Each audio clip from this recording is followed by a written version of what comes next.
ये वही घर था जहां बचपन में अक्सर वो अपने बापू के साथ आया करती थी। पर उसने कभी सपने में भी नहीं सोचा था कि वो कभी नंदराय की पत्नी और इस घर की मालकिन बनकर इस घर में आएगी। नंदराय वही आदमी था जिससे वो इतना डरती थी कि उसके कमरे के आसपास भी नहीं जाती थी। एक बार उसने उस कमरे से किसी के चीखने चिल्लाने की आवाज सुनी थी, जैसे कोई किसी को बुरी तरह पीट रहा हो। आज उसी कमरे में रहने वाले 50 साल के नंदराय से उसकी शादी हो चुकी थी। सांझ का वक्त अब पूरे आसमान को ढांपने चला था। गांव के जाने माने रसूखदार नंदराय के घर पर औरतों और बच्चों का हुजूम लगा हुआ था।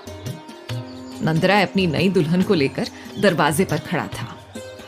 उसके बगल में खड़े उसके उम्रदराज बहनोई ने कहा, वाह साले साहब, इस बार तो खुद से आधी उम्र की दुल्हन ले आए।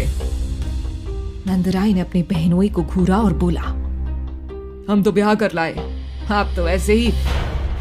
बहनोई का चेहरा लाल हो गया। वो ताने का जवाब ताने से देते हुए बोला, हम तो बस इतना कह रहे थे, आसान नहीं होता इस उम्र में। आप भी तो 50 के हो जाएंगे अगले साल।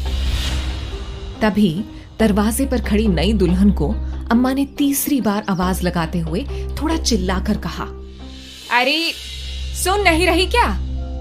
अपना दाहिना पैर आगे बढ़ाकर कलश को ठोकर लगा और गृह प्रवेश कर। उनकी तेज आवाज सुन घूंघट में खड़ी लाली का दिल जैसे सहम गया।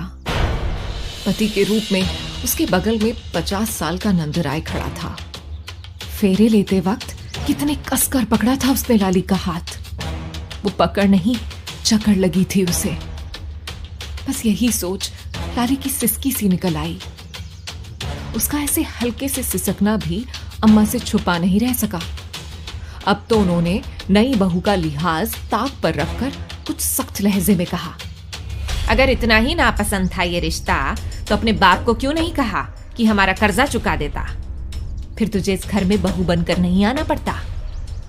एक तो हमारे नंद ने इस शादी के बदले तेरे बाप का इतना बड़ा कर्जा माफ कर दिया और उस पर तू मनहूसियत फैला रही है। अम्मा की ऐसी कड़वी कसैली बातें सुनकर 16 साल की नाजुक सी लाली की रही सही हिम्मत भी जवाब दे गई। उसने गृह प्रवेश के लिए नीचे रखे कलश को हल्के से ठोकर मारी और फिर धीरे धीरे अंदर चली आई। नाते रिश्तेदार की औरतें कुछ देर बैठकर जा चुकी थीं। रात घिर आई थी। बाकी बची औरतें भी उसे रंग बिरंगे पताके से सजे कमरे में छोड़कर हंसती हुई अब वहां से जा चुकी थीं। लाली से बड़ी सहेलियां जब उसे अपनी शादी और सुहागरात की कहानियां सुनाती थी तो वो रोमांचित हो जाती थी। लेकिन उस रात आगे क्या होगा ये सोचकर भी डर के मारे उसका बुरा हाल था। तभी कमरे में एक खिलखिलाती हुई सी आवाज गूंजी, बहू रानी, ये रहा केसर और बादाम वाला दूध। देखना हमारे नंद जी से ज्यादा मेहनत ना करवाना। कहती हुई उसकी ननद ने कोने में पड़ी मेज पर दूध का गिलास रखा और वापस चली गई। लाली ने गहरी सांस ली और खुद को आने वाले पलों के लिए तैयार करने लगी। कुछ ही देर में दरवाजे पर भारी कदमों की चाप सुनाई देने लगी। लाली एक बार फिर से सहम गई। तभी नंदराय ने अंदर आते हुए कहा, ये घर तुम्हारे बापू के घर से बहुत बड़ा है, इसलिए यहाँ के तौर तरीके भी अलग हैं। कहते हुए उसने अपनी पगड़ी उतारी और फिर कुर्ता भी उतारकर वहीं दीवार पर लगी खूंटी में टांग दिया। घूंघट के अंदर से लाली चोर नजरों से उसे ही देख रही थी। अब वो सिर्फ बनियान में लाली की तरफ आ रहा था। उसके एकदम पास बैठते हुए नंदराय ने फिर आगे कहा, मैं जानता हूं अभी तुम्हें यहाँ के तौर तरीके सीखते हुए वक्त लगेगा, फिर भी इतना जान लो कि इस गांव में बहुत नाम है हमारा। मान इज्जत बनाकर तुम्हें यहाँ लाए हैं तो उसे निभाना भी। उम्र है तुम्हारी लड़कपन की, मगर गलती से भी ऐसा कुछ ना हो जिससे लोगों को ये कहने का मौका मिले कि नंदराय की पत्नी ने ऐसा वैसा किया। लाली ने बस हाँ में सर हिला दिया। फिर नंदराय ने हल्के से कहा और एक झटके में उसका घूंघट पलट दिया। लाली ने घबराकर अपनी आंखें भींच ली। उसका गोल गोरा चेहरा लाल पड़ गया। काजल में डूबी उसकी बड़ी बड़ी आंखें सिकुड़ गईं। उसके लाल होठ थरथरा उठे। वहीं नंदराय का दिल 16 बरस की अछूती सी लाली को देखकर एकदम से जैसे जवान सा हो गया। उसने धीरे से लाली की ठोड़ी पर उंगलियां टिकाकर उसका चेहरा ऊपर किया और बोला, सुंदर तो बहुत है तू। अच्छा ही हुआ जो तेरे बाप ने मेरा कर्जा नहीं चुकाया। ये बोलते हुए वो उसके करीब बढ़ रहा था। उसके हाथ उसके चेहरे से होते हुए उसकी गर्दन को छू रहे थे। लाली का दिल मर्द की छुअन से सिहरा जा रहा था। जिंदगी के 16 सावन बेफिक्री भरे गुजरे थे। ऐसे में अचानक से इतनी बड़ी उम्र के मर्द से ब्याह हो जाना उसके लिए किसी सदमे से कम नहीं था, और वो भी नंदराय जैसे मर्द से। लाली एक साथ कई एहसासों से घबरा रही थी। उसे कुछ न सूझा तो वो हड़बड़ाकर उठ गई। फिर बात संभालते हुए उसने कोने में लगी मेज पर रखा दूध का ग्लास उठाया और धीरे धीरे वापस नंदराय की तरफ बढ़ने लगी। लेकिन इस घबराहट में उसके पैरों में साड़ी का ऐसा फंदा पड़ा कि वो लड़खड़ा सी गई। हाथ से दूध का ग्लास छूटकर पलंग पर जा गिरा। पलक झपकते ही सारा का सारा दूध बिस्तर पर फैल चुका था। लाली ने भी तुरंत ग्लास उठाया और बिस्तर ठीक करने लगी। कोई और वक्त होता तो नंदराय इस हरकत के लिए खूब चीख चिल्ला करता, लेकिन अभी बूढ़े दिल पर लाली की नाजुक उम्र का ऐसा असर था कि उसने अपने गुस्से को काबू करने की कोशिश करते हुए कहा, रहने दे, अब मैं दूसरे कमरे में सो जाता हूं। एक गिलास तक तो संभल नहीं रहा। पता नहीं राय परिवार की बहू का ओहदा कैसे संभालेगी। ना चाहते हुए भी उसके लहजे में गुस्सा आ ही गया था।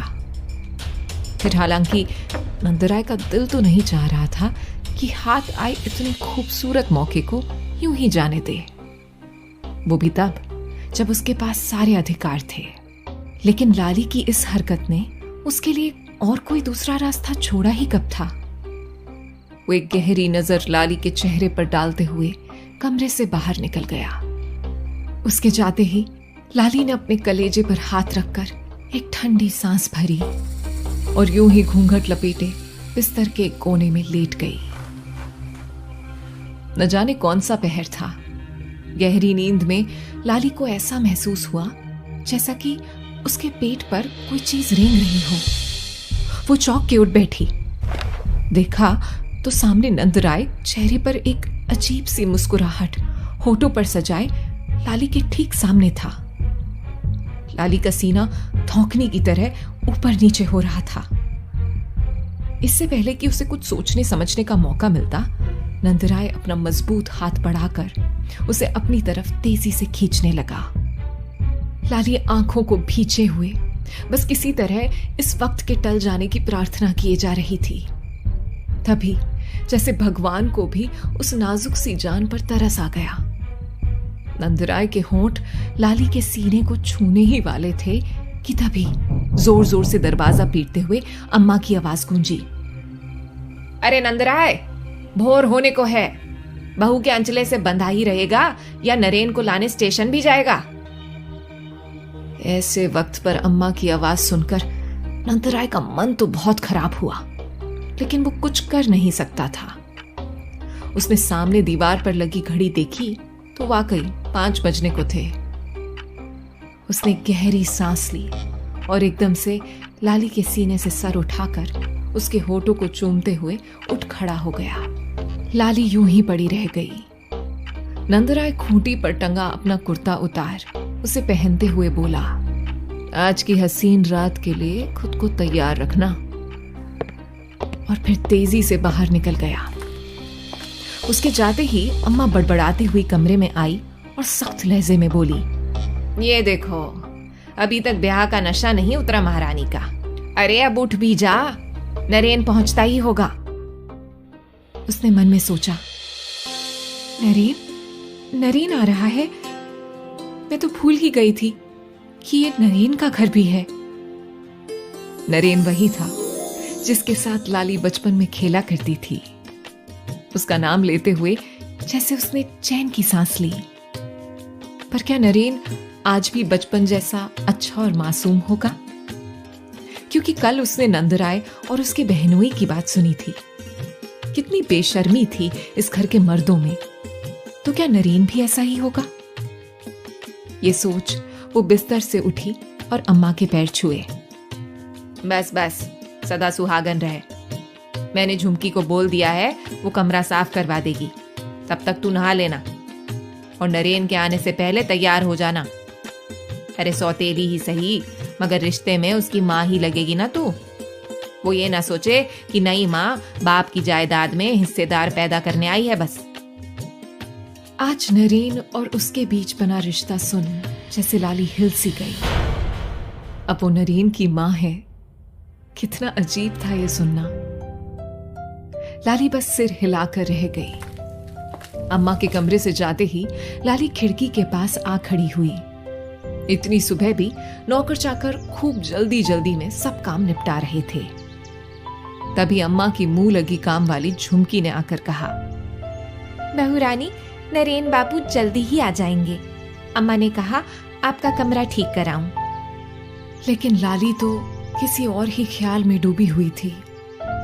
अपने होठों पर उसे अब तक जबरदस्ती से पति के होठों की छुअन चुभ रही थी। उसने एक झटके में अपनी हथेली से अपने गुलाबी होठ बेदर्दी से रगड़ डाले, लेकिन चाहकर भी दिल से उन पलों का डर निकल नहीं पाया। बल्कि अब तो उसकी मासूम आंखों में नरेन के सामने उसकी मां बनकर खड़ी होने का अजीब सा एहसास भी उतर आया था। उसके दिल की हालत से अनजान झुमकी कमरे में बिखरी चीजें समेटते हुए बोले जा रही थी। पूरे 2 साल बाद लौट रहे हैं नरेन बाबू। अम्मा जी और बड़े साहब की तो जान बसती है उनमें। हाँ, बस गुस्से में बड़े मालिक की छवि है बिल्कुल। अब अपना काम कर झुमकी भी कमरे से जा चुकी थी, लेकिन लाली का दिमाग तो अलग ही सोच में गुम हो गया था। आज तो मैं किसी तरह बच गई, लेकिन कब तक बचूंगी? और नरेन, क्या वो अब मुझे मां बुलाएगा?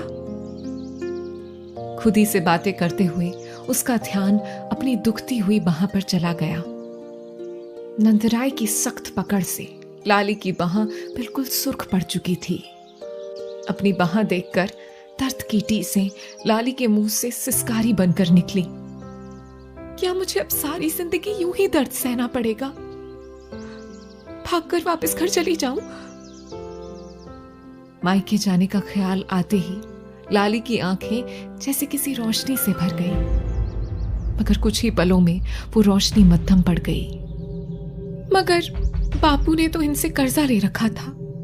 वो मुझे वापस अपने घर में नहीं लेंगे, और अगर मैं यहां रही तो पता नहीं नंदराय मेरा क्या करेगा।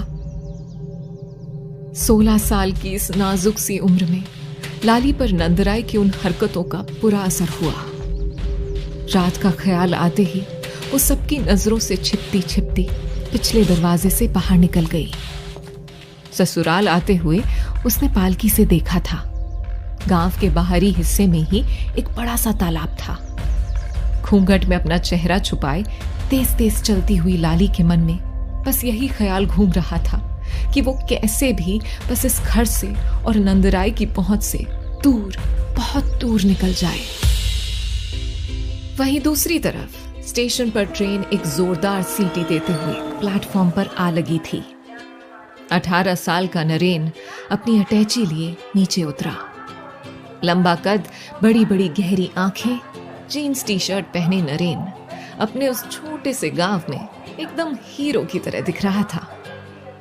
इधर उधर देखते हुए उसने अपने माथे पर उभर आई पसीने की बूंदों को हथेली से पोंछा और खुद से कहा, चिट्ठी में साफ साफ लिख दिया था कि वक्त से स्टेशन लेने आ जाना, लेकिन बापू को तो देर करनी ही होती है। कहते हुए वो बाहर आ गया, जहां उसने देखा स्टेशन के बाहर लगने वाला इकलौता तांगा भी सवारी लेकर जा रहा था। ये लो, इसे भी अभी जाना था। अब तो खेतों के रास्ते ही जाना पड़ेगा। कहते हुए नरेन ने अपनी अटैची उठाई और अपने कदम गांव की तरफ बढ़ा दिए। खेतों से होते हुए नरेन अपनी ही धुन में पढ़ा जा रहा था। रास्ते में पड़ने वाले तालाब को देखकर उसे थोड़ी तसल्ली हुई। शुक्र है आधा रास्ता तो पार हुआ। अभी वो सोच ही रहा था कि तालाब के दूसरे छोर से बड़ी जोर की छपाक की आवाज आई। नरेन की नजरें जैसे ही उस तरफ गईं, तो पानी पर किसी की लाल चुनरी तैरती हुई दिखी।